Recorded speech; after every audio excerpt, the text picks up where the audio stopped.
தமிழகத்தில் 9 இடங்களில் வெயில் சதமடித்துள்ளது. அதிகபட்சமாக பாளையங்கோட்டையில் 103.82 டிகிரி ஃபாரன்ஹீட் வெப்பம் பதிவாகியுள்ளது.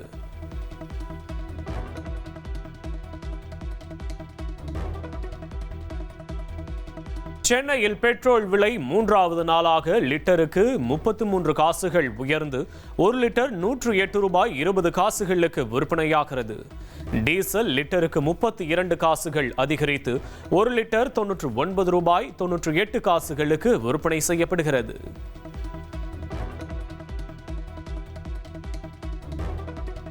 சென்னையில் பெட்ரோல் டீசல் விலையை தொடர்ந்து சிஎன்ஜி எரிவாயு விலையும் கிலோவுக்கு 3 ரூபாய் 50 பைசா உயர்ந்துள்ளது. பெட்ரோல் டீசல் விலைக்கு நிகராக சிஎன்ஜி விலை உயர்ந்துள்ள நிலையில் 1 கிலோ சிஎன்ஜி எரிவாயு 95 ரூபாய்க்கு விற்பனை செய்யப்படுகிறது.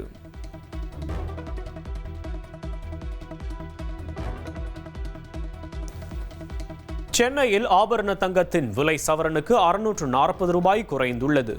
1 கிராம் 14,650 ரூபாய்க்கும், ஒரு சவரன் தங்கம் 1,17,200 ரூபாய்க்கும் விற்பனை செய்யப்படுகிறது.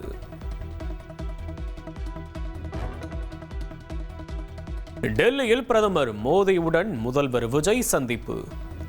முதல்வரான பின் முதல் முறையாக பிரதமரை சந்தித்து தமிழ்நாட்டின் கோரிக்கைகளை வழங்கினார். மத்திய நிதியமைச்சர் நிர்மலா சீதாராமனுடன் முதலமைச்சர் விஜய் சந்திப்பு. தமிழகத்திற்கு ஒதுக்க வேண்டிய நிதி தொடர்பாக கோரிக்கை. சட்டமன்ற தேர்தலுக்கு பின்னர் இரண்டாக பிரிந்த அதிமுகவின் அணிகள் மீண்டும் இணைந்தன. சி.வி. சண்முகம் அணியிலிருந்த எம்எல்ஏக்கள் எடப்பாடி பழனிசாமியை நேரில் சந்தித்து ஆதரவு தெரிவித்தனர். அதிமுக பொதுச் செயலாளர் எடப்பாடி பழனிசாமியை சந்திப்பீர்களா என்ற கேள்விக்கு நோ கமெண்ட்ஸ் என சி.வி. சண்முகம் பதிலளித்தார். அனைத்து எம்எல்ஏக்களும் இபிஎஸ் பக்கம் ஐக்கியமான நிலையில் தனது நிலைப்பாட்டை தெரிவிக்காத சிவிஎஸ் இந்த பதிலை அளித்துள்ளார்.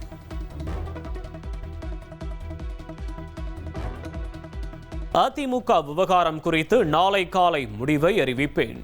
சபாநாயகர் ஜே.சி.டி. பிரபாகர் பேட்டியளித்துள்ளார்.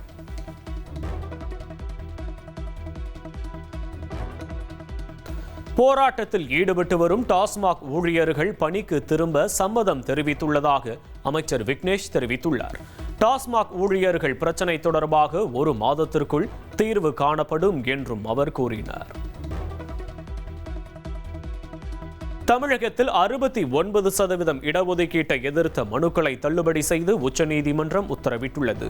69% இடஒதுக்கீட்டால் மருத்துவம் படிக்க இடம் கிடைக்கவில்லை என்று மனுதாரர் குறிப்பிட்டிருந்த நிலையில் மனுதாரர் படிப்பையே முடித்துவிட்டதால் மனுவில் முகாந்திரம் இல்லை என்று நீதிமன்றம் தெரிவித்துள்ளது. அரசியல் வட்டாரத்தில் தற்போது அதிகம் விவாதிக்கப்படும் குதிரை பேரம் என்கின்ற வார்த்தை உருவானது எப்படி என்கின்ற வரலாற்றை தற்போது தெரிந்து கொள்ளலாம். 3 பேர் சைடு மாற போறாங்களாம். நேத்து ராத்திரி ரிசார்ட்ல மீட்டிங் நடந்துச்சாம். அரசியல் களத்துல ஒரு அன்ஸ்டேபிளான சூழ்நிலை நிலவரப்பெல்லாம் அங்க ஒரு எவர்கிரீன் வார்த்தை அதிகமா கேட்க ஆரம்பிக்கும். அது குதிரை பேரம். செஸ் போர்ட்ல ராஜாவை காப்பாத்துறதுக்காக பிளேயர்ஸ் அவங்க சைட்ல இருக்கிற காயின்ஸை மட்டும்தான் மூவ் பண்ணுவாங்க. ஆனா அரசியல் சதுரங்கத்துல ஒரு ராஜாவை காப்பாத்த எதிரணியில இருக்கிற சிப்பாய்களே சைடு மாறி வந்து சப்போர்ட் பண்ணுவாங்க. ஏன் சில நேரங்கள்ல 2 ராஜாக்களும் சீக்ரெட் டீல் போட்டுக்கிட்டு நாங்க தான் வின்னர்னு டிக்ளேர் கூட பண்ணிக்குவாங்க. அப்படிப்பட்ட மொமெண்ட்ஸ்ல தான் ப்ரோ இது பியூர் பாலிடிக்ஸ் இல்ல டர்ட்டி பாலிடிக்ஸ் என்ற விமர்சனங்கள் எழும். இது மாற்றம் இல்ல, ஏமாற்றம். இது ஜனநாயக படுகொலை. அதே நேரம் ஒரு குற்றச்சாட்டும் லவுடா கேட்கும். குதிரை பேரம் நடந்திருக்கணும், பணம் கொடுத்து வாங்கப்பட்டிருக்கணும். குதிரை பேரம் அது என்னையா குதிரை பேரம் அர்த்தம் தான் புரியலங்கிற நானு. எங்க எம்எல்ஏக்களோட ராஜினாமாவை நீங்க ஏற்றுக்க கூடாது. இங்க குதிரை பேரம் நடந்திருக்கு.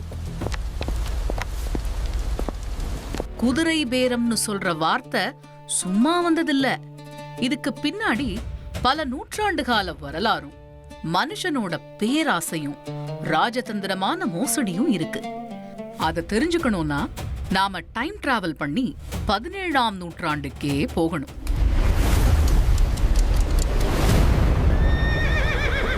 அந்த காலத்துல இந்த உலகத்தையே ஓட வச்சது குதிரைகள் தான். போக்குவரத்து, போர்க்களம், ராஜாக்களோட பிரஸ்டீஜ் எல்லாத்துலயும் ஹீரோ என்ட்ரி கொடுத்தது இந்த குதிரைகள் தான். அரேபிய பாலைவனங்கள்ல இருந்து ஐரோப்பாவின் பனி பிரதேசங்கள் வரைக்கும் குதிரைகளுக்குன்னு உலகம் முழுக்க மேசிவ் மார்க்கெட் இருந்துச்சு. நாளைக்கு நம்ம இதை எப்படியாச்சும் சண்டையில நல்ல விலைக்கு விற்கணும். என்ன பண்ணலாம்?